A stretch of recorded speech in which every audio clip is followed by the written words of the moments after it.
तो last episode के and पे हमने देखा था कि हमारे ल्यू फैंग और मिस बाई जो होते हैं वो उस बड़े से पेड़ के नीचे पहुंच जाते हैं, लेकिन वहां पर पहुंचने के बाद उन्हें पता चलता है कि यहाँ पर तो कोई छोटा सा पानी का घड़ा भी नहीं है, कोई तालाब होना तो बहुत ही दूर की बात है। तो मिस बाई से कहते हैं कहीं उस लड़की ने यहाँ पर बेवकूफ तो नहीं बनाया। तो ल्यू फैंग कहते हैं लेकिन ऐसा कैसे हो सकता है, उसने यहाँ पर वापस आकर हमें ये बात बताई, इसका मतलब यह है कि उसने झूठ नहीं बोला होगा, वो वहाँ पर से तो भागकर जा सकती थी, फिर वो वहाँ पर रुकी क्यों अगर ये बात सच नहीं थी। तो ल्यू फैंग कहते जरा मुझे सोचने दो यार, उसने यहाँ पर क्या बात की थी, मुझे यहाँ पर इसे गौर से सोचने दो। तो वो उसे कहते हैं कि तुम यहाँ पर क्या सोचने वाले हो, मुझे लगता है कि उससे कोई गलतफहमी होगी, उसने हमें गलत डायरेक्शन में भेज दिया होगा, कोई और बड़ा पेड़ होगा। तो ल्यू फैंग कहता है नहीं सर मुझे सोचने दो। तो ल्यू फैंग कहता है कि उसने कहा था कि वहाँ पर उस बड़े पेड़ के नीचे एक पेड़ का स्टंप है, उस स्टंप के अंदर वहाँ पर तुम्हें एक पानी का घड़ा मिलेगा। तो मुझे लगता है कि हम यहाँ पर गलत जगह के पर ढूंढ रहे हैं। और इसी के साथ वो जाकर उस पेड़ के ट्रंक को बजाता है, जब उसे नॉक करता है तो उसके अंदर से आवाज आती है, तो वो कहता है मुझे लगता है ऊपर जाकर देखना पड़ेगा। और इसी के साथ ही ल्यू फैंग जो था ऊपर जाकर चढ़ के देखता है, जब वो ऊपर जाकर देखता है तो उसे पता चलता है कि वो बड़ा सा पेड़ का जो स्टंप होता है वो ऊपर से क्योंकि पेड़ टूटा हुआ आता है तो उसके अंदर एक घड़ा बन चुका होता है और उसके अंदर बारिश का पानी जमा आता है, जिसकी वजह से अंदर एक छोटा सा पूल बन चुका होता है और उस पूल के अंदर उन्हें वो मड फिश दिखाई देती है। तो मिस बाई से कहते हैं कि वो देखो मुझे एक मड फिश मिली वहाँ पर, तो वाकई में एक मड फिश है। ल्यू फैंग इस बात से बहुत ज्यादा खुश हो जाता है, कहता है फाइनली हमें यहाँ पर एक और मड फिश मिल गई, ये तो बहुत अच्छी बात है, फाइनली यहाँ पर एक मड फिश जो है उन लोगों से बच गई और उसके बाद हमारे पास यहाँ पर 2 मड फिशेस हैं। तो मिस बाई से कहते हैं लेकिन यहाँ पर आई कैसे होगी। तो ल्यू फैंग कहता है कि हो सकता है कि यहाँ पर अलायंस के लोग या फिर कुछ हंटर्स जो थे वो इन मड फिशेस को पकड़कर जाकर अलायंस को देने वाले थे ताकि इन्हें एग्जीक्यूट किया जा सके, और रास्ते में किसी टोकरी के अंदर से ये गिर गई होगी और गिरते हुए सीधे स्टॉर्म के अंदर आ गई होगी, क्योंकि वैसे तो मड फिशेस जो है जब तक किसी के साथ ऐसे बॉन्ड ना बनाए तब तक ये इस तरह से हवा में उड़ नहीं सकती,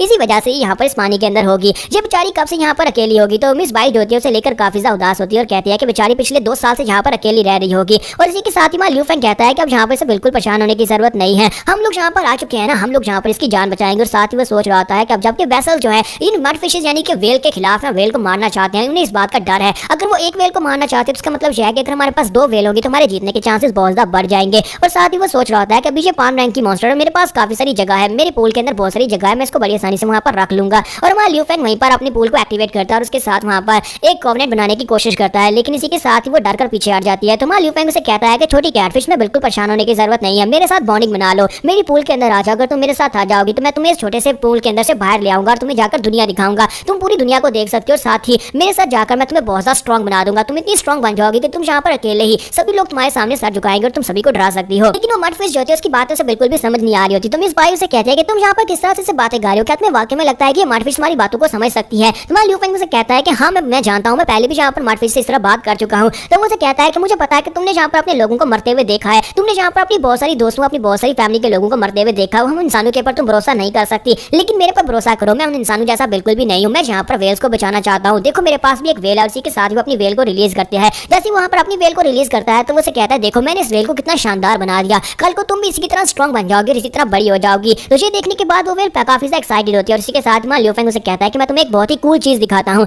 और वो अपनी वेल से कहता है कि प्यूनी यहाँ पर इसे दिखाओ तुम क्या कर सकती हो। तो इसी के साथ ही प्यूनी वहाँ पर पानी को यूज करते हुए सामने की तरफ एक बुलेट शूट करती है जिससे वो पेड़ की डाल को तोड़ देता है। तो उसे कहते हैं देखो तुमने यहाँ पर देखा ना ये कितनी स्ट्रॉन्ग हो गई है, तुम भी कल को इसी तरह बहुत ज्यादा स्ट्रॉन्ग बन जाओगे और इसी तरह यहाँ पर तुम वाटर अटैक्स कर पाओगे, ये बहुत ज्यादा कूल है ना, चलो जल्दी से यहाँ पर मेरे साथ कोऑर्डिनेट बना लो, मेरे साथ बॉन्डिंग कर लो, उसके बाद तुम यहाँ पर बहुत ज्यादा स्ट्रॉन्ग बनोगी, हम दोनों मिलकर स्ट्रॉन्ग बनेंगे। लेकिन इसी के साथ वो मड फिश जो होती है पानी के अंदर जाकर छुप जाती है, वो गायब हो जाती है। तो ल्यू फैंग कहता है कि वो कहाँ पर चली गई। तो मिस बाई उसे कहती है कि शुक्र करो कि यहाँ पर इसके पास भागने के लिए जगह नहीं है, वो यहीं पर स्पॉन के अंदर ही चली गई है, अगर वो यहाँ पर किसी बड़े तालाब के अंदर होती तो वो तुम्हें दोबारा कभी मिलती भी नहीं, तुमने यहाँ पर उस बेचारी को बहुत ज्यादा डरा दिया है। तो ल्यू फैंग उसे कहता है कि ये क्या, मेरी प्यूनी को तो यहाँ पर ये वाली ट्रिक्स बहुत ज्यादा पसंद थी, मैंने उसे यही कहकर तो अपने साथ बॉन्डिंग में लिया था।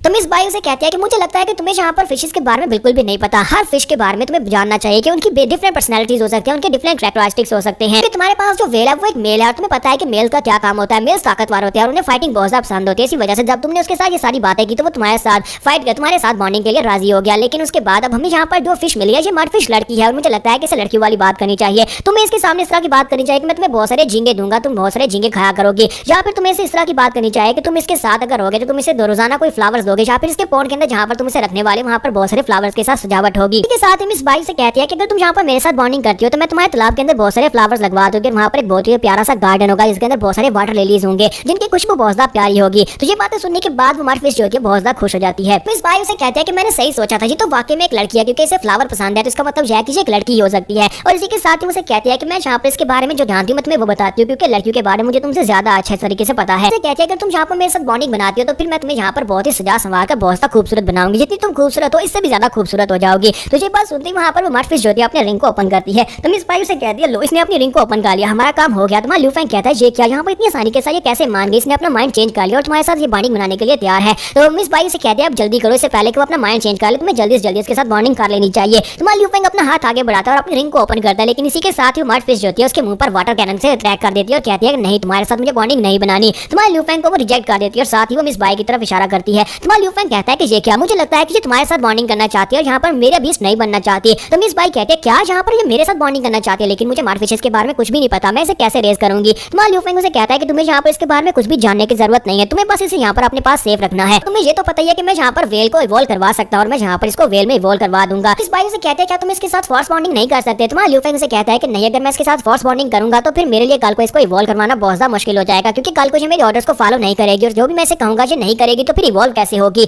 तो मिस बाई उसे कहते तो फिर यहाँ पर क्या कोई और ऑप्शन नहीं है क्या, यहाँ पर मुझे इसके साथ बॉन्डिंग बनानी होगी। साथ ही वो कैटफिश से भी कहते हैं कि प्लीज यहाँ पर इसके साथ बॉन्डिंग कर लो ना, ये वेल्स के बारे में बहुत कुछ जानता है, देखो इसने अपनी पहली वेल को कितना बड़ा बना दिया, तुम्हें भी यहाँ पर इस तरह से इवॉल्व करवा सकता है। तुम्हारा ल्यू फैंग से कहता है कि नहीं, मुझे लगता है कि यहाँ पर इसे तुम्हारे साथ ही बॉन्डिंग करनी चाहिए। तुम्हें अच्छी तरह से पता है कि वेसल्स हमारे पीछे हैं, वेसल्स यहाँ पर किस लिए आते हैं, वेसल्स यहाँ पर वेल को मारने के लिए आते हैं। अगर यहाँ पर कल को हमारे ऊपर अटैक होता है और हो सकता है कि मेरी वेल वहाँ पर मारी जाए, तो हमारे पास यहाँ पर ऑप्शन में बैकग्राउंड में कोई ना कोई वेल तो मौजूद होनी चाहिए, क्योंकि वेल यहाँ पर एक ऐसा हथियार है जिससे हम लोग वेसल्स को हरा सकते हैं। तो मिस बाई उसे कहती है ठीक है मैं तुम्हारी बात समझ गई, मैं यहाँ पर इस मिशन को जरूर पूरा करूंगी, मैं यहाँ पर इस वेल को पाल पोस कर बड़ा करूंगी। तो ल्यू फैंग कहता है लेकिन इस बात को भी याद रखना कि वेल तुम्हारे पास होने की वजह से अगर किसी को पता चल जाता है तो फिर तुम भी यहाँ पर खतरे में पड़ जाओगी, साथ ही तुम्हारी फैमिली भी यहाँ पर बहुत बड़े खतरे से एक्सपोज हो जाएगी। तो वो कहती है कि अब तुम यहाँ पर किस तरह की बातें कर रहे हो, लगता है कि तुम यहाँ पर मेरी सेफ्टी को लेकर बहुत ज्यादा चिंतित हो। अच्छा ठीक है, मैं यहाँ पर इस बारे में सोचती हूँ। और साथ ही उसे कहती है तुम्हारा बहुत बहुत शुक्रिया यहाँ पर मेरे लिए परेशान होने के लिए, किसी को इस बारे में पता नहीं चलना चाहिए, क्योंकि हम दोनों के अलावा यहाँ पर कोई भी नहीं, अगर किसी को इस बारे में पता नहीं चलेगा तो फिर वेसल्स तक ये खबर कैसे पहुंचेगी कि मेरे पास भी एक वेल है। ल्यू फैंग से कहता है कि कोशिश करना कि अपने ब्रदर ट्याचू को भी इस बारे में ना बताना। तो वो कहती है क्यों, मैं अपने ब्रदर को क्यों ना बताऊं। तो वो कहता है क्योंकि तुम्हारा ब्रदर वेल को देख के बहुत ज्यादा एक्साइटेड हो जाता है, अगर उसे पता चल गया वो तो पूरे मोहल्ले में जाकर डंडोरा पीट देगा, इसी वजह से उसे इस बारे में मत बताना। यहाँ पर हम लोग अपनी एपिसोड 146 का एंड करेंगे। नेक्स्ट एपिसोड में देखेंगे कि मिस बाई जो है वो यहाँ पर वेल को अपने पास रख लेंगे और उसके बाद नेक्स्ट एपिसोड में हम लोग फिर से वेसल्स को देखने वाले हैं। तो एपिसोड की एक्सप्लेनेशन अच्छी लगी तो कमेंट करके जरूर बताइएगा, वीडियो को लाइक करना मत भूलिएगा। Thank you.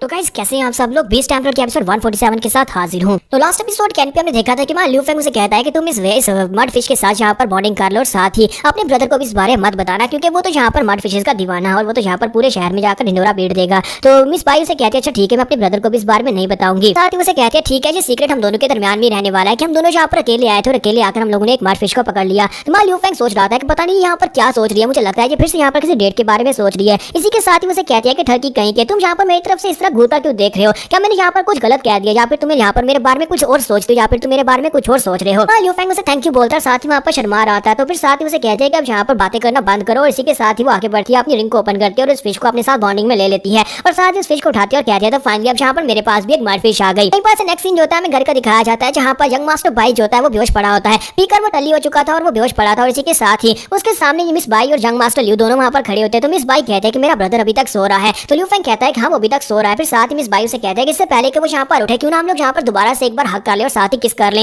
और वो दोनों वहाँ पर एक दूसरे की बाहों में बाहें डालते हैं और ये देखने के बाद यंग मास्टर बाई जल्दी से उठ जाता है और चिल्लाकर कहता है कि तुम कमीनों यहाँ पर कर क्या रहे हो। इसी के साथ मिस जैन चिल्लाकर कहती है कि ये क्या यंग मास्टर बाई आपको होश आ गया, आपको होश आ गई। तो यंग मास्टर बाई से कहता है कि ये क्या यहाँ पर हो क्या रहा है, मैं कहाँ पर हूँ। तो उसे बताती है कि आप बहुत ज्यादा पीकर टल्ली हो गए थे जिसकी वजह से यंग मास्टर ल्यू ने आपको यहाँ पर बिस्तर पर लेटा दिया। तो वो पूछता है कि मेरी बहन कहाँ पर है। तो वो कहता है तो वो उसे बताती है कि आपकी बहन यानी आपकी सिस्टर जो है मिस बाई जो है वो इस वक्त यंग मास्टर ल्यू के साथ है। तो ये बात सुनने के बाद वो बहुत ज्यादा घबरा जाता है और कहता है कि इसका मतलब है कभी मैंने यहाँ पर जो भी सपना देखा था कहीं वो सच तो नहीं होने वाला, वो ठरकी कहीं मेरी बहन के साथ फिर से कुछ बुरा तो नहीं कर रहा होगा, मुझे जल्दी से जल्दी जाकर लियांशु को ढूंढना होगा क्योंकि मैं एक बार पहले भी यहाँ पर उसको नोटिस कर चुका हूँ। हालांकि वो काफी ज्यादा बदल चुका है और उसने हमारा साथ भी दिया, लेकिन इसके बावजूद मैं उस ठरकी के पर भरोसा नहीं कर सकता। वो मुझे इतनी ज्यादा पिलाकर मुझे बेहोश बिस्तर के पर लिटाकर मेरी बहन के साथ कुछ गलत ना कर रहा हो। तो जैसे वो भागता हुआ बैल्कनी के पास पहुंचता है, इसी के साथ उसे बाहर से आवाज आती है। ल्यू फैंग कहता है देखा अब ये पहले से काफी बड़ा हो गया है। तुम इस बाई से कहते हैं कि हाँ ये तो काफी ज्यादा बड़ा हो गया है। तो ल्यू फैंग उसे कहता है कि ये काफी ज्यादा वार्म भी है, क्या तुम इसे छूना चाहोगे। तो ये बात सुनने के बाद यंग मास्टर बाई जो होता है पता नहीं वहाँ पर क्या अपना ही सोच रहा होता है। वो कहता है कि यहाँ पर क्या करने की कोशिश कर रहा है, मेरी बहन के साथ कुछ गलत कर रहा है। और इसी के साथ वो जल्दी से भागता वहाँ पर से बाहर निकलता है और बाहर निकलते वो बिल्कुल कुछ देखता भी नहीं है और इसी के साथ ही वहाँ पर से किक मारने के स्टैंड में आगे बढ़ता है। जबकि ल्यू फैंग जो होता है वो मिस बाई के स्नेक के ऊपर हाथ रख के खड़ा होता है और उसे कहता है कि हाँ तुमने तो यहाँ पर इसको बहुत अच्छे से इवॉल्व किया है, ये वाकई में काफी ज्यादा बड़ा हो गया है। लास्ट टाइम मैंने जब इसे इंटीग्रेशन स्टेज में जब मैंने इसे इवॉल्व करवाया था तब ये इतना बड़ा नहीं था।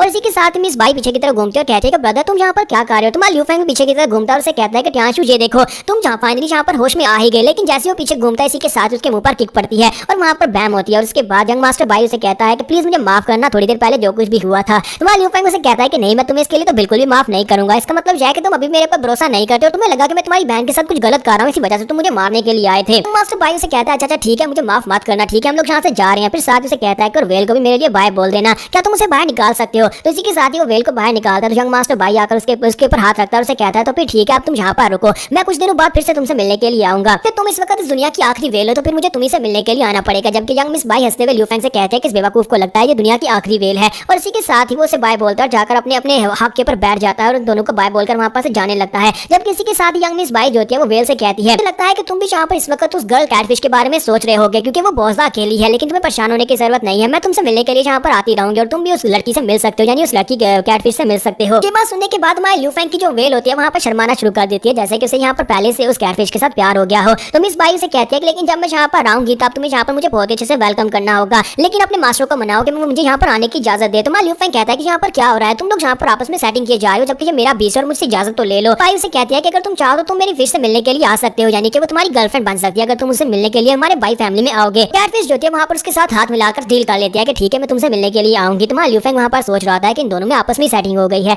और उसके बाद यंग मास्टर बाई जो होता है उन्हें बाय बोलकर वहाँ पर से जाने लगता है और मिस बाई वहीं पर लियू फेंग के पास ही खड़ी होती है। लेकिन इसी के साथ फिर से वापस आता है और उसे कहता है कि तुम यहाँ पर क्या कर रही हो इस लड़की के साथ, चलो जल्दी से यहाँ पर मेरे साथ चलो। और वो दोनों वहाँ पर से चले जाते हैं। उनके वहाँ पर से चले जाने के बाद लियू फेंग सोच रहा होता है कि अब जबकि यहाँ पर हमने दूसरी कैटफिश को भी बचा लिया है, तो फिर हम लोग यहाँ पर वेसल्स के खिलाफ फाइट में और भी ज्यादा स्ट्रॉन्ग हो चुके हैं। वेसल्स को इस बारे में नहीं पता होगा, उन्हें लगता है कि उन्होंने सारी की सारी वेल को मरवा दिया, लेकिन अब हमारे पास यहाँ पर अपर हैंड है, हम लोग यहाँ पर वेसल्स के खिलाफ इस फाइट को जीत सकते हैं। साथ ही लियू फेंग कहता है कि मैंने वेल के जो नए स्किल को अनलॉक किया है उसके इनर वर्ल्ड की एक्सटर्नलाइजेशन, मुझे लगता है कि उसके लिए मुझे क्लोज डोर कल्टीवेशन में पूरे एक महीने के लिए बैठना होगा, तभी मैं जाकर उसको ठीक तरह से मास्टर कर पाऊंगा। और यहीं पर से नेक्स्ट सीन जो होता है पहाड़ी इलाके का दिखाया जाता है, जहाँ पर वो मास्टर जो होता है जिसे अब मैं प्रोफेसर कहूंगा, प्रोफेसर वहाँ पर ऑरेंज समनर को यूज करता है। वहाँ पर बहुत सारे वेसल्स जो होते हैं इकट्ठे आते हैं। ये सारे के सारे वेसल्स जो होते हैं इस ऑरेंज समनर को देखने के बाद वहाँ पर इकट्ठे हुए होते हैं। सभी वेसल्स जो होते हैं वहाँ पर ऑर्डर्स के लिए खड़े होते हैं कि अब यहाँ पर क्या होने वाला है। यहीं पर वो लड़की जिसे अभी भी दिखाया नहीं जा रहा होता वो सिल्वर लाइन से कहती है कि ये क्या प्रोफेसर को यहाँ पर ऑरेंज समनर क्यों दिया गया, हालांकि उसने यहाँ पर डेमीगार्ड के लिए ज्यादा कुछ किया भी नहीं, जबकि हम सभी लोगों ने यहाँ पर ज्यादा मेहनत की और ज्यादा सैक्रिफाइसेस दिए हैं। तो सिल्वर लाइन उसे कहता है कि मुझे लगता है कि उसके पास कुछ ऐसा प्लान है जो कि डेमीगार्ड को पसंद आया है। इसके साथ ही फ्लेमी जो होता है वो प्रोफेसर के पास आता है और उसे कहता है कि मैंने सभी की काउंटिंग कर ली है और इन समनर को देखा टोटल 657 वेसल्स यहाँ पर इस मीटिंग को अटेंड करने के लिए आए हैं। तो प्रोफेसर उन सभी लोगों से कहता है कि तुम सभी लोग यहाँ पर ऑरेंज समनर को देख रहे हो, इसका मतलब यह है कि डेमीगार्ड ने यहाँ पर डायरेक्टली ऑर्डर्स तुम्हारे लिए भिजवाए हैं। तुम सभी लोग जो हो यहाँ पर हमेशा से छुप कर बैठे हुए थे, कब से तुम लोग यहाँ पर छुप कर इस दिन का इंतजार कर रहे थे और फाइनली तुम सभी लोगों को यहाँ पर बुलाया गया है। मैं तुम सभी लोगों के साथ यहाँ पर अपने प्लान को शेयर करने वाला हूँ। उसी के साथ ही प्रोफेसर उन लोगों से कहता है कि मैं यहाँ पर तुम्हें ज्यादा डिटेल्स तो नहीं बताऊंगा, तुम सभी को यहाँ पर मिशन दिए जाएंगे, तुम्हें उन मिशन को पूरा करना होगा।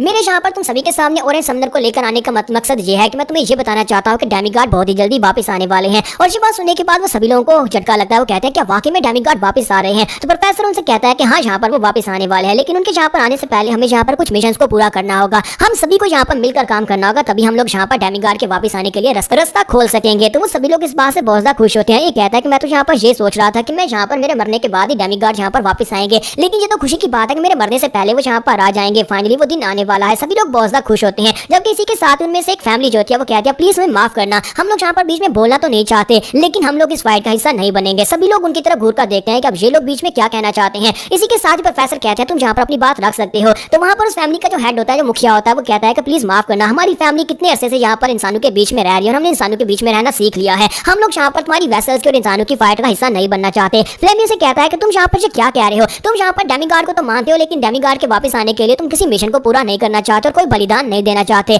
लेकिन अगर डेमीगार्ड वापस आ जाते तो उसके बाद तुम्हें यहाँ पर कोई फायदा नहीं होगा। प्रोफेसर उसे कहता है कि फ्लेमी शांत हो जाओ, तुम्हें यहाँ पर कहने की जरूरत नहीं है। और वो सभी से कहता है कि तुम में से जो लोग अभी यहाँ पर से वापस जाना चाहते हैं वो वापस जा सकते हैं, और डेमीगार्ड के वापस आने के बाद अगर हम लोग इस जंग को जीत जाते हैं तो तुम सभी को पूरा बेनिफिट मिलेगा, तुम्हें यहाँ पर इसका कोई नुकसान नहीं होगा। फादर चौथा उसकी बात सुनने के बाद अपनी फैमिली से कहता है कि ठीक है सर, हमें आपकी बात समझ आ गई, हम लोग यहाँ से जा रहे हैं। लेकिन उसका बेटा उसे कहता है नहीं डैड, मैं यहाँ से नहीं जाऊंगा। तो यहाँ पर हम लोग अपने एपिसोड 147 का एंड करेंगे और नेक्स्ट एपिसोड में देखेंगे प्रोफेसर का प्लान क्या है और इन सभी को क्या क्या मिशन दिए जाने वाले हैं। एपिसोड की एक्सप्लेनेशन अच्छी लगी तो कमेंट करके जरूर बताइएगा, वीडियो को लाइक करना मत भूलिएगा। Thank you.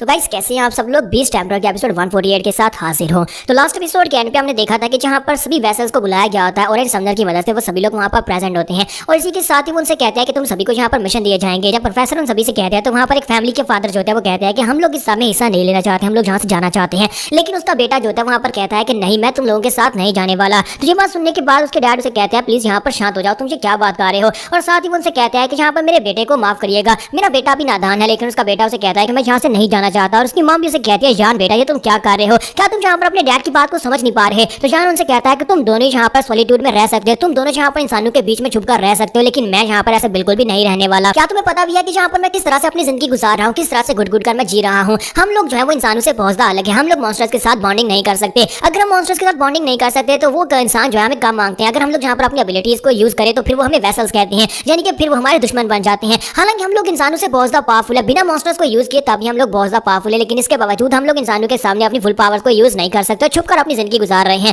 ताकि कभी अलायंस के लोग या फिर उनके सोल्जर्स हमें पकड़ ना लें। लेकिन अब बस बहुत हो गया, मैं यहाँ पर इस तरह से और ज्यादा कितनी देर तक जिंदगी गुजार पाऊंगा। मैं सारी जिंदगी इस तरह से छुपकर नहीं रहना चाहता। मैं चाहता हूँ कि वेसल्स की हुकूमत हो, हम लोग उनसे ज्यादा पावरफुल है तो फिर हमारी यहाँ पर हुकूमत होनी चाहिए और सभी इंसान जो है वो लोअर नस्ल के जितने इंसान है वो सभी लोग हमारे गुलाम होने चाहिए। इस वजह से अब यहाँ पर हमें उनका रूलर बनना है। तो ये बात सुनने के बाद उसके दोनों पेरेंट्स जो होते हैं वो काफी सा हैरान होते हैं कि उनका बेटा यहाँ पर किस तरह की सोच रखता है। और साथ ही वहाँ पर वो इशारा करते हुए कहता है कि डेमी गार्ड के लिए मैं यहाँ पर कुछ भी करने को तैयार हूँ। जबकि प्रोफेसर कहता है कि तुम में से कोई अगर यहाँ से जाना चाहता है तो अभी यहाँ से जा सकता है। और इसी के साथ उसके पेरेंट्स भी वहीं पर रुक जाते हैं क्योंकि उसके पेरेंट्स जो है वो अपने बेटे को छोड़कर तो यहाँ पर से जाने वाले थे नहीं। तो प्रोफेसर उन सभी लोगों से कहते हैं मैं तुम सभी को यहाँ पर ग्रुप्स में तकसीम करने वाला और उसके बाद तुम सभी को अपना एक एक मिशन पूरा करना और तुम सभी लोग उस मिशन को पूरा करके ही वापस आना। तो यहाँ पर से नेक्स्ट सीन जो होता है एक महीने के बाद का दिखाया जाता है। आपको पता है कि पिछले एपिसोड में हमारे ल्यूफेंग ने कहा था कि वो सॉलिट्यूड में एक महीने के लिए कल्टीवेट करने के लिए एक रूम के अंदर जाने वाला है। तो इस वक्त सिस्टर जैन को दिखाता है कि वो उसके लिए खाना लेकर जा रही होती है। जब उसके लिए खाना लेकर जा रही होती है तो रास्ते में वो सोच रही होती है कि आजकल यहाँ पर हमारे सेक्टर में काफी कुछ अजीब हो रहा है। ऐसा लगता है जैसे यहाँ पर भूतों का वास हो गया हो। यहाँ पर मैंने काफी सारी अफवाहें सुनी है कि जहाँ पर ब्रदर ल्यूफेंग बैठे हुए हैं जिस रूम के अंदर कल्टीवेट करने के लिए, उस रूम के आसपास काफी अजीब सी घटनाएं हो रही हैं। साथ ही वो कुछ दिन पहले का सीन दिखाती है जहाँ पर लड़के आपस में बातें कर रहे होते हैं। एक लड़का कहता है क्या तुम्हें पता है कि कल मैंने यहाँ पर क्या नोटिस किया, मैंने अपनी कैंटीन के अंदर जितने भी टेबल से सभी को साफ किया और उसके बाद उनके ऊपर जितने बॉल्स पड़े होते सभी को उठाकर वापस जाकर उनके विंडोज के अंदर रख दिया था। सभी विंडोज को बंद करके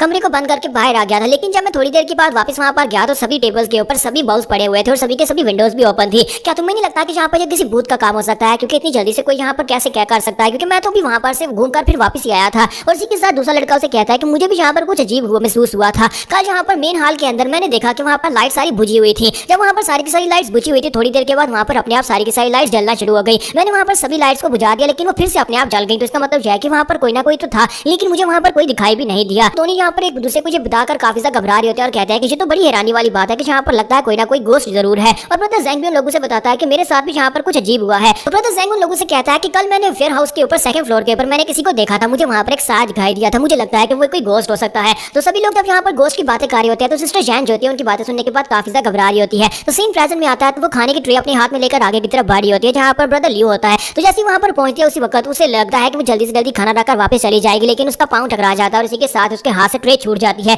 जब खाना उसके हाथ से गिर जाता है तो वो कहती है कि ये क्या, खाना तो गिर गया, मैं क्या करूंगी, मैं ब्रदर लियो के लिए फिर से लेकर आती हूँ। लेकिन जैसे वो सामने देखती है तो ट्रे के साथ साथ वहाँ पर खाना जो होता है वो गायब हो चुका होता है। इस बात से वो बहुत ज्यादा घबरा जाती है और कहती है कि इसका मतलब यह है कि वो खाना वाकई में यहाँ पर से भूत उठाकर ले गए हैं। बस कुछ दिन के बाद का सीन दिखाते हैं जहाँ पर डान डाई और उसके साथ साथ ब्रदर ज़ेंग वो दोनों जो होते हैं वो उस वेयर हाउस के बाहर आते हैं जहाँ पर ल्यूफेंग बैठा कल्टीवेट कर रहा होता है, क्योंकि उन्हें यहाँ पर एक मिशन दिया गया होता है जिसके लिए उन्हें ल्यूफेंग की भी जरूरत होती है। तो वहाँ पर आने के बाद डान डाई जो होता है वो ज़ेंग से पूछता है क्या तुमने वहाँ पर उन गोश्त वाले मसलों को हल कर लिया। तो वो कहता है नहीं, उस गोश्त वाले मसले का कुछ भी पता नहीं चल रहा, मैंने सभी की स्क्रीनिंग की और हम में से कोई भी यहाँ पर वेसल या फिर वेसल का स्पायर नहीं है, यहाँ पर कोई भी डेविल किसी की बॉडी के अंदर नहीं है। तो फिर मुझे लगता है कि यहाँ पर जो भूत वाला इंसिडेंट है ये किसी गोश्त के साथ रिलेटेड हो सकता है। डान डाई उसे कहता है कोई ऐसा भी तो हो सकता है कोई वेसल जो कि इनविजिबल पावर्स को यूज करता है और यहाँ पर छुपकर रह रहा हो। तो डान डाई उसे कहता है कि नहीं, ऐसा भी नहीं हो सकता क्योंकि हम लोगों ने यहाँ पर एक बहुत ही पावरफुल हमेशा बिछाई हुई है जिसे हम लोग बड़ी आसानी से ढूंढ सकते हैं। तो मुझे नहीं लगता कि यहाँ पर ऐसा कुछ हो रहा है, मुझे लगता है कि अगर यहाँ पर कोई भूत है तो वाकई में एक भूत है। तो इसी के साथ ही ल्यूफेंग दरवाजा खोलकर बाहर आ जाता और कहता है तो फाइनली एक महीने के बाद मैं यहाँ पर बाहर आ ही गया। बाहर आने के बाद वो सामने देखता और कहता है कि तुम दोनों यहाँ पर क्या कर रहे हो, क्या तुम दोनों को यहाँ पर मुझसे कोई काम था या फिर तुम मुझे वेलकम करने के लिए आए हो। तो ज़ेंग से कहता है कि जब बताओ कि तुम्हारी कल्टीवेशन कहाँ तक पहुंची, क्या तुमने नई टेक्निक को अच्छे से मास्टर कर लिया,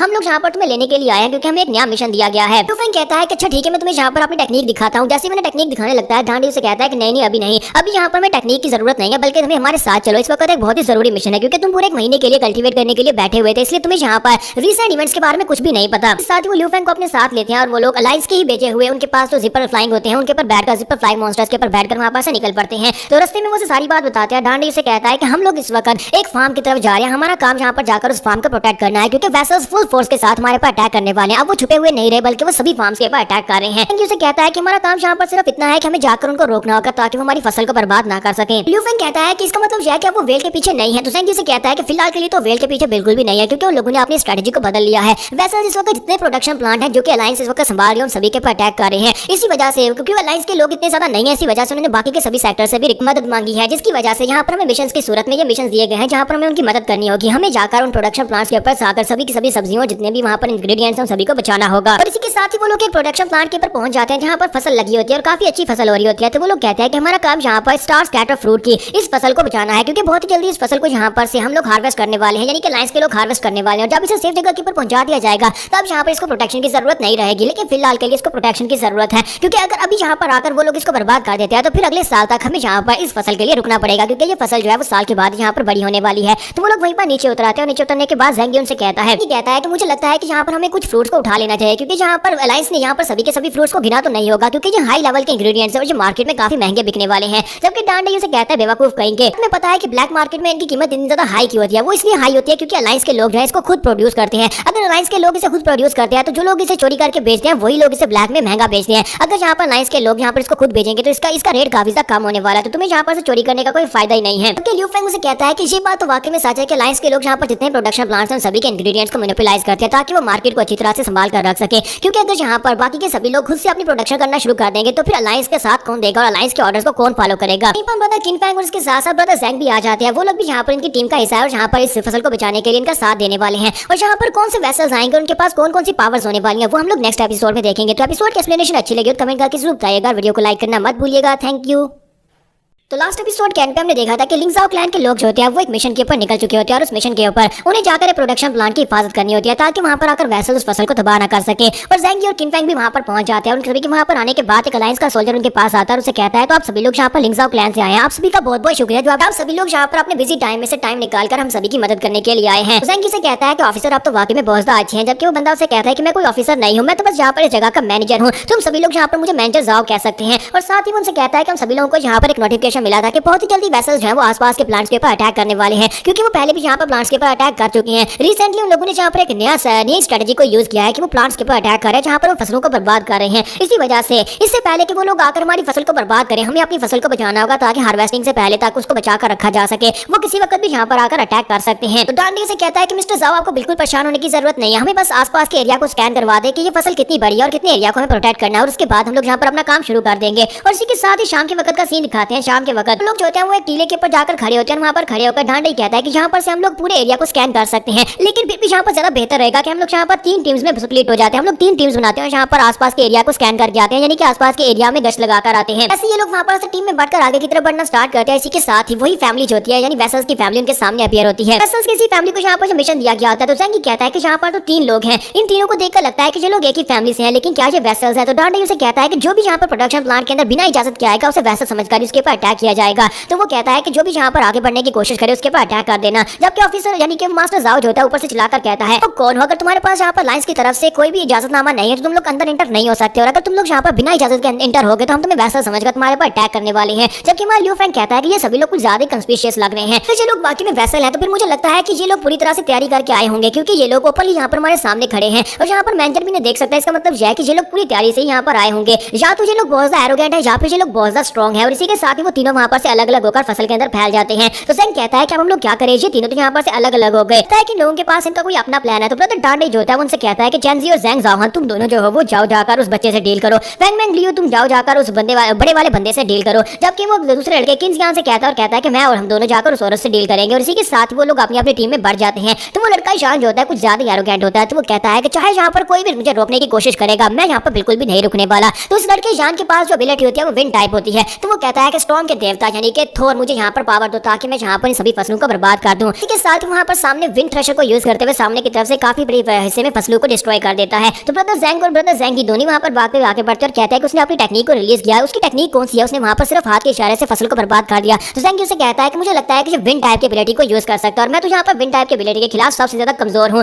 और शान जो होता है उसकी तरफ देखता है पीछे घूमकर, जबकि उसकी मदद चलाकर उसे कह रही है बेटा ऑन गार्ड रहना, वो लोग तुम्हारे करीब पहुंच चुके हैं, यहाँ पर बहुत ज्यादा केयरफुल रहने की जरूरत है। जबकि यहाँ चलाकर अपनी मॉम से कहता है कि अपनी बकवास बकवास बंद करो, तुम्हें यहाँ पर मुझे याद दिलाने की जरूरत नहीं है, तुम्हें यहाँ पर अपनी तरफ देखना चाहिए कि तुम यहाँ पर क्या कर रही हो। इन कमजोर इंसानों की हिम्मत कैसे भी यहाँ पर हमारे सामने आने की, क्या लगता है कि हमें रोक सकते हैं। और ऊपर से इस बेवकूफ लड़के को क्या लगता है जो छोटा बच्चा यहाँ पर अपने साथ एक रेड कलर की चीज को लेकर आए, इसे लगता है कि इस कमजोर से मॉन्स्टर के साथ मुझे हरा सकता है, तो मुझे कुछ ज्यादा ही कम मांग रही है। लगता है कि मैं बहुत ज्यादा कमजोर हूँ, यहाँ पर मुझे बच्चा समझ रहे हैं। तुम्हारा ज़ेंगी से कहता है कि तुम एक बच्चा ही तो, जबकि जान उसे कहता है कि बकवास बंद करो, चाहे मैं एक बच्चा ही क्यों ना हूँ, लेकिन हम वैसल जो है वो तुम इंसानों से बहुत ज्यादा अलग है, तुम बहुत ही कमजोर और लो नस्ल के इंसान हो। साथ ही वहाँ पर वो अपनी स्टॉर्म की पावर को रिलीज करता है क्योंकि उसके पास विंड एबिलिटी होती है। तो वो कहता है कि यहाँ पर स्टॉर्म्स के देवताओं ने मुझे अपनी पावर दी और यहाँ पर तुम में से कोई मेरे सामने टिक नहीं पाएगा। जबकि ज़ेंगी जो होता है वो ज़ेंग से कहता है कि तुम्हें लगता है कि यहाँ पर कुछ ज्यादा ओवर एक्टिंग कर रहा है, मुझे तो लगता है कि मुझसे भी ज्यादा बुरी एक्टिंग करता है। जबकि ज़ेंग उसे कहता है कि हाँ मुझे भी लगता है कि इस लड़के को यहाँ पर तशरीफ के ऊपर स्पैंकिंग की जरूरत है, यानी कि इसे चांटे मारने की जरूरत है। तो ज़ेंगी कहता है चलो फिर ठीक है, अब यहाँ पर स्टॉर्म बॉय के साथ मैं निपटता हूँ। जान चाकर उसे कहता है कि मेरा नाम स्टॉर्म बॉय नहीं है। किसी के साथ उसका फादर उसे कहता है कि जान जहाँ पर अपनी असाइनमेंट के ऊपर ध्यान दो, हमारा मिशन जो है हमें अपने मिशन को पूरा करना होगा, यहाँ पर इन सभी के साथ टाइम जाया करना बंद करो, अपने मिशन को पूरा करो, यहाँ से निकलते हैं। जब किसी के साथ ही उसके ऊपर वाटर कैनन से अटैक होता है, तुम्हारा ल्यू फेंग उसके ऊपर अटैक करता है।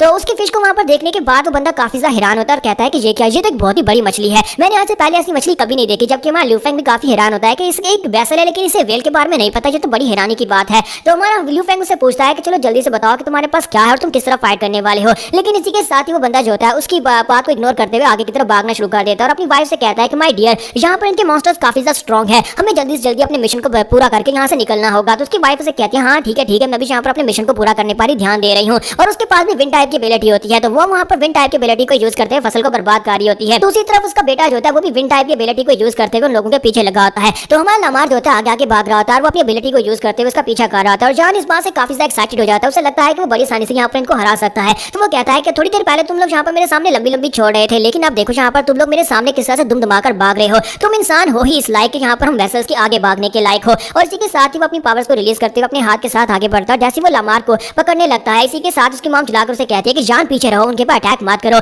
लेकिन इसी के साथ ही वहाँ लामार जो होता है वहीं पर से फायर बॉल अटैक को यूज करते हुए फायर स्पिन के साथ उसके ऊपर अटैक करता है। तो जैसे वो स्पिन के साथ उसके मुंह के ऊपर अटैक करता है तो जान जख्मी हो जाता है, पीछे की तरफ गिर जाता है। तो ज़ेंगी उसे कहता है कि बेवकूफ, तुम्हें क्या लगा था कि मैं यहाँ पर भाग रहा हूँ, मैं भाग नहीं रहा था, बल्कि मैं यहाँ पर तैयारी कर रहा था अपने पहले अटैक की। विंड टाइप के एबिलिटी यूजर्स के सामने इस तरह की एबिलिटी को यूज किया जाए, यानी कि पहले भागने का नाटक किया जाए। उन्हें लगता है कि उनका अपोनेंट बहुत ज्यादा कमजोर है और उसके बाद जैसे वो करीब पहुंचते हैं उसी के साथ उसके ऊपर अटैक कर दो। इसी वाले टैक्टिक को यूज करते हुए मैंने ऑपरेशन को यानी कि अपने इनर सेल्फ को हराया था और इंटीग्रेशन स्टेज के 6 लेवल को हासिल किया था। दूसरी तरफ से उसकी मदर जो होती है वहां पर काफी गुस्सा हो जाती है और ज़ेंगी के ऊपर अटैक करने के लिए आगे बढ़ती है और कहती है कि मेरे बेटे को हर्ट मत करो। और वो वहीं पर से टोर्नेडो टेक्निक को यूज करते हुए उसके ऊपर अटैक करती है। तो वो जो विंड टोर्नेडो होता है वो आगे की तरफ बढ़ होता है, लेकिन इसी के साथ ही ब्रदर डांडा उसके सामने होता है। वो अपनी शैडो कैट से कहता है कि शैडो कैट इसे जरा दिखाओ कि टोर्नेडो कैसा होता है। और शैडो कैट जो होती है बड़ी तेजी के साथ उसके टोर्नेडो के साथ ही घूमती हुई आगे की तरफ बढ़ती है। वो उसके अपोजिट डायरेक्शन में घूमती हुई उसके करीब पहुंचती है, जाकर उसके ऊपर अटैक करती है। ऐसी शैडो कैट जाकर मदर के ऊपर पंजे से अटैक करती है तो मदर जख्मी होकर पीछे की तरफ गिर जाती है। फादर भागता हुआ आगे बढ़ता और कहता है कि माय डियर क्या तुम ठीक हो। तो उसकी वाइफ से कहती है कि तुम यहाँ पर होल्ड बैक करने की कोशिश क्यों कर रहे हो, क्या तुम हम सभी कुछ यहाँ पर मरता हुआ देखना चाहते हो,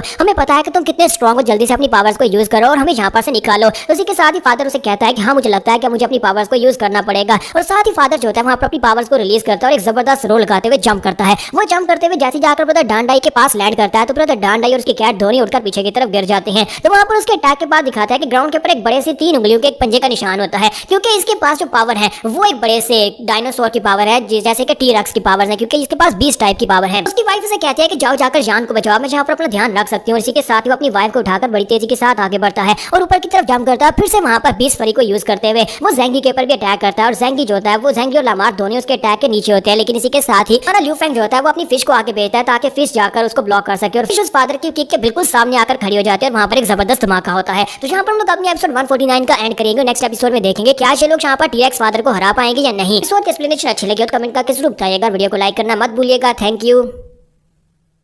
तो गाइस कैसे हैं आप सब लोग, बीस्ट टेम्पलर के एपिसोड 150 के साथ हाजिर हो। तो लास्ट एपिसोड कैन पे हमने देखा था कि फादर टी-रेक्स जो होती है वो किक मारने के लिए आगे बढ़ते हैं और ज़ेंगी उनका निशाना होता है, लेकिन वेल उसके बीच में आ जाती है और वेल उसकी किक को हेड ऑन फेस करती है, जिसकी वजह से वहाँ पर एक जबरदस्त धमाका होता है। और इसी धमाके के बाद वो सभी लोग अपने आप को बचाने की कोशिश में लगे होते हैं और मदर जो होती है वहाँ पर जान को जाकर उठाती है और कहती है बेटा क्या तुम ठीक हो। और साथ ही वो लोग फिश की तरफ देखते हैं, वेल की तरफ देखते हैं कि वेल को भी वहाँ पर काफी ज्यादा चोट लगती है, उसके चेहरे के ऊपर भी निशान बन जाता है। तो वो लोग कहते हैं कि यहाँ पर हो क्या रहा है, उस बंदे के पास कौन सी पावर्स है। और इसी के साथ ही फादर जो होता है वो मदर से कहता है कि माय डियर अपने बेटे को लो, यहाँ पर से निकल जाओ, मैंने रोकने की कोशिश करता हूँ। साथ ही वहाँ पर वो अपने बैटल मोड को एक्टिवेट करता है जो प्रीमोर्डियल रेक्स यानी कि टी-रेक्स की पावर्स होती है, और इसी के साथ ही वो टी-रेक्स बन जाता है। लिू फेंग कहता है कि इस बंदे ने यहाँ पर बड़ी आसानी के साथ मेरी वेल को फेंड कर दिया। लगता है कि इसकी किक के अंदर इतनी ज्यादा पावर है कि ये बड़ी आसानी से वेल को भी फेंड कर सकता है। इसका मतलब यह है कि ये डिवाइन फेज में यानी कि इंटीग्रेशन स्टेज के मैक्स लेवल पर हो सकता है। तो डांडाई कहता है कि हम सभी लोगों को भी यहाँ पर फाइट में हिस्सा लेना होगा, सभी को मिलकर अटैक करना होगा। जब किसी के साथ ही फादर टी-रेक्स उन लोगों से कहता है कि मेरी बात सुनो, तुम सभी लोग यहाँ पर फाइट को रोको, जरा 1 मिनट के लिए मेरी बात सुनो। तो ज़ेंगी से कहता है कि तुम यहाँ पर क्या कहना चाहते हो। तो इसी के साथ ही फादर टी-रेक्स उन लोगों से कहता है हमारा यहाँ पर आकर तुम्हारी फसलों को बर्बाद करना है, जहाँ पर हमारा ऐसा कोई इरादा नहीं था, लेकिन डेमिगार्ड की तरफ से हमें एक मिशन दिया गया था, उस मिशन को हमें पूरा करना है। हम लोग यहाँ पर उस काज के लिए फाइट नहीं करते, लेकिन हमें मजबूर होकर यहाँ पर आना पड़ा, क्योंकि जो पीछे वेसल्स के ऑफिसर्स हैं वो लोग यहाँ पर हमसे ये काम करवा रहे हैं, और हमें डेमिगार्ड के लिए यहाँ पर जो मिशन पूरा करना था, हमारा काम सिर्फ इतना ही था कि हमें फसलों को नुकसान पहुंचाना था।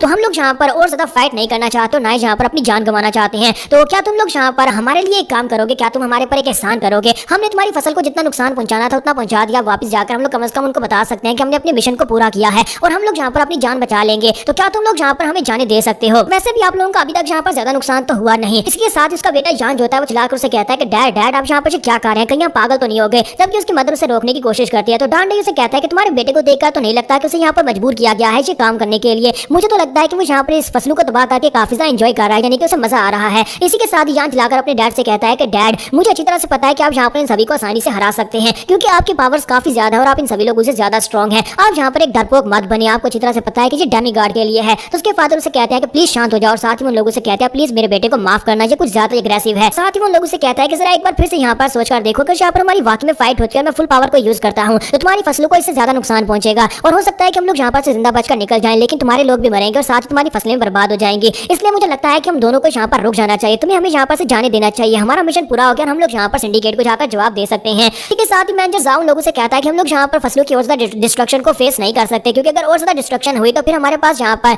इस फसल की कमी हो जाएगी और पूरे साल के लिए हमारे पास इंग्रेडिएंट्स नहीं होने वाले। तो डांडी उसे कहता है ठीक है मेरा एक सवाल है, उसके बाद तुम यहाँ पर से जा सकते हो। तो फादर टी-रेक्स उसे कहता है कि ठीक है तुम मुझसे सवाल पूछ सकते हो, मैं यहीं पर रुका तुम्हारे सवाल का जवाब दूंगा, लेकिन उससे पहले तुम्हें मेरे बच्चे और मेरी बीवी को यहाँ से जाने देना होगा। तो साथ ही अपनी वाइफ से कहता है कि मेरे बेटे को यहाँ पर से लेकर जाओ। तो उसकी वाइफ जो होती है वो जान को लेकर जाने लगती है, लेकिन जान चिल्लाकर कहता है डैड आप यहाँ पर कर क्या रहे हैं? मैंने अपनी सारी जिंदगी यहाँ पर अपना सर झुकाकर जिया है, आपको क्या लगता है कि मैं यहाँ पर दोबारा से इन कमजोर इंसानों के सामने अपना सर झुकाकर यहाँ पर से दुम दमाकर भाग जाऊंगा? मैं यहाँ से बिल्कुल भी नहीं जाने वाला, मेरे पास एक मौका है और मैं इस मौके को बिल्कुल भी नहीं गवाऊंगा। मैं यहाँ पर उस जॉब को पूरा करूंगा जो जॉब मुझे दी गई है। और इसी के साथ ही वो अपने हाथ को सामने की तरफ करता है और मैनेजर जाओ को अपनी एयर पावर के साथ खींचकर अपनी तरफ ले आता है। वो अपनी टोर्नेडो पावर के साथ उसे अपने पास ले आता है। जैसे उसे अपने पास लेकर आता है ब्रदर डांडे अपनी शैडो कैट को, दूसरी तरफ से ज़ेंगी जो होता है वो अपने लामार के साथ स्नाइपर बुलेट को शूट करता है। तो वो लोग उनके ऊपर अटैक कर देते हैं, जबकि मदर जो होती है वो जान के सामने खड़ी हो जाती है और कहती है कि मेरे बेटे को हर्ट मत करो। और साथ ही वो एयर पावर के साथ वहाँ पर उस shadow bullet sorry spike bullet को वहाँ पर डाइवर्ट कर देती है, जबकि वो वहाँ पर उसको ब्लॉक कर रही होती है। इसी के साथ जान वहाँ पर काफी ज्यादा खुश हो रहा था और कहता है देखा मॉम मुझे पता था कि आप दोनों काफी ज्यादा पावरफुल हो, लेकिन आप यहाँ पर इतने डरपोक हो चुके हो कि आप यहाँ पर अपनी पावर्स को रिलीज नहीं करना चाहते थे।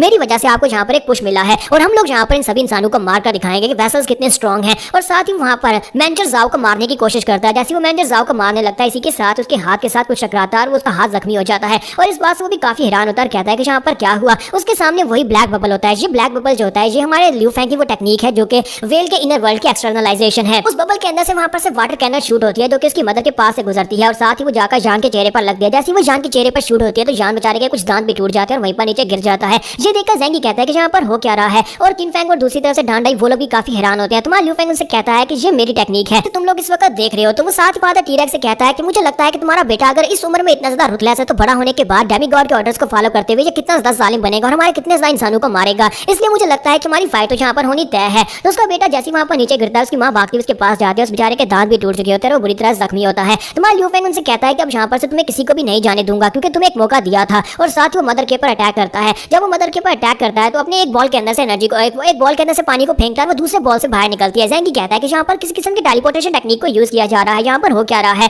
तुम्हारा लिू फेंग उनसे कहता है कि मेरी जो ये बबल्स हैं ये बबल्स को मैं दो की पार्टीशन बना सकता हूँ और एक में से अगर मैं यहाँ पर शूट करूंगा तो दूसरे के अंदर से वो वाटर बबल बाहर निकलेगी क्योंकि ये इनर वर्ल्ड्स आपस में कनेक्टेड हैं। मैं यहाँ पर इसके कितने टुकड़े क्यों ना कर लूं, ये सभी एक दूसरे के साथ कनेक्टेड रहेंगे। अगर मैं एक से एरो को शूट करूंगा तो दूसरे से वो एरो बाहर निकलेगा। इसमें भी कंट्रोल बहुत ज्यादा जरूरी है क्योंकि मुझे यहाँ पर पता होना चाहिए कि दूसरी साइड के ऊपर से मुझे निशाना कहाँ पर लगाना है, दूसरी साइड से कहाँ पर वाटर कैनन बाहर निकलने वाली है। इसके लिए मैंने यहाँ पर बहुत ज्यादा प्रैक्टिस किया, जिसके लिए मैं यहाँ पर हमारे मेन हाल के अंदर लगी हुई लैंडर्स और उन सभी मिसालों को रोशन करता रहा हूँ। महीने के लिए उन सभी को मैं यहाँ पर लिटअप करता रहा एक ही लाइन में। तो ये बात सुनने के बाद वहाँ पर किन फेंग कहता है कि ये क्या, मैंने उन सभी लाइट्स को रोशन होते हुए देखा था और मुझे लगा था कि वो भूत ने किया था। लिू फेंग जो था वहाँ पर अपने बबल के साथ वाटर कैनन को शूट कर रहा था और बार बार वहाँ पर मदर के ऊपर ऊपर अटैक कर रहा होता है। साथ ही वहाँ पर वो एक बबल को 2 में चेंज करता है, 2 के साथ वहाँ पर उसके ऊपर अटैक करना स्टार्ट करता है और दोनों के साथ वहाँ पर एक जो होता है वो मदर को हिट करता है, जिसके साथ मदर वहीं पर नीचे गिर जाती है। फिर साथ ही लियू फैंग कहता है कि ये टेक्निक बहुत ज्यादा कमाल की है, मैं जहाँ पर इसको बहुत ही मल्टीपल होल्स में चेंज कर सकता हूँ। और वहाँ पर वो अपने उस ब्लैक बबल को वहाँ पर बहुत सारे मल्टीपल होल्स में चेंज कर देता है और उन सभी के अंदर से वाटर कैनन शूट होती है और मदर वहाँ पर बहुत ही बुरी तरह से हिट होती है। साथ ही लियू फैंग कहता है कि इस टेक्निक को मास्टर करने के लिए हमारी जो मैस यानी कैंटीन के अंदर टेबल्स के ऊपर जो बॉल्स रखे हुए थे, मैं उन सभी को एक साथ के ऊपर कंट्रोल कर रहा था। उन सभी को एक ही टाइम के ऊपर कंट्रोल करना काफी सा मुश्किल था, लेकिन फिर भी मैंने जो किया। तो ब्रदर ज़ेंग कहता है कि यहाँ पर जो क्या हो रहा है, ये बात सुनी सुनी क्यों लगती है। वहाँ पर मदर बहुत ही बुरी तरह से वाटर कैनन के साथ हिट हो रही होती है, तो इस बात से फादर जो होता है बहुत ज्यादा गुस्सा हो जाता है। वो चिल्लाकर कहता है कि कमीनो कहीं कि तुम यहाँ पर क्या कर रहे हो, मेरी बीवी को हर्ट करना बंद करो। और उसकी बीवी जो होती है वो अपनी एयर पावर को यूज करते हुए सामने की तरफ हमारे लियू फैंग के ऊपर अटैक करती है और साथ ही फादर जो होता है बड़ी तेजी के साथ भागता हुआ उसकी तरफ आगे बढ़ता है। हमारा लियू फैंग जो होता है वो अपनी ब्लैक होल को वहाँ पर सामने की तरफ करता है और उसकी एयर पावर को वहाँ पर डाइवर्ट कर देता है। जैसे वो उसकी एयर पावर को वहाँ पर उसके अंदर लेता है और दूसरी तरफ जहाँ पर उसने निशाना लगाना होता है वहाँ पर जो उसका एयर बबल होता है उसके साइज को वो बहुत ज्यादा स्मॉल कर देता है, जिसकी वजह से एयर जो होती है वो कंप्रेस होकर वहाँ पर से बुलेट की तरह बाहर निकलती है और वही एयर बुलेट जो होती है वो सीधी जाकर फादर टी-रेक्स को लगती है और उसकी बॉडी के आर पार हो जाती है। तो ये देखने के बाद मदर और भी ज्यादा गुस्सा हो जाती है और चिल्लाकर कहते हैं कि तुम्हारी हिम्मत कैसे हुई, तुम लोन नस्ल के इंसान हो, तुम यहाँ पर हमारी टेक्निक को एक्सप्लॉइट कैसे कर सकते हो, मेरी टेक्निक के साथ तुमने मेरे हस्बैंड को नुकसान पहुंचाया है। और वो बड़ी तेजी के साथ अपनी एयर पावर के साथ उड़ते हुए आयरन मैन की तरह उसके पर अटैक करने के लिए आगे बढ़ती है। तो यहाँ पर हम लोग अपनी एपिसोड 150 का एंड करेंगे। नेक्स्ट एपिसोड में देखेंगे क्या ये लोग यहाँ पर इस फाइट को जीत पाएंगे, यानी कि वेसल्स क्या ये इस फाइट को जीत पाएंगे या नहीं। तो एपिसोड की एक्सप्लेनेशन अच्छी लगी तो कमेंट करके जरूर बताइएगा, वीडियो को लाइक करना मत भूलिएगा। Thank you.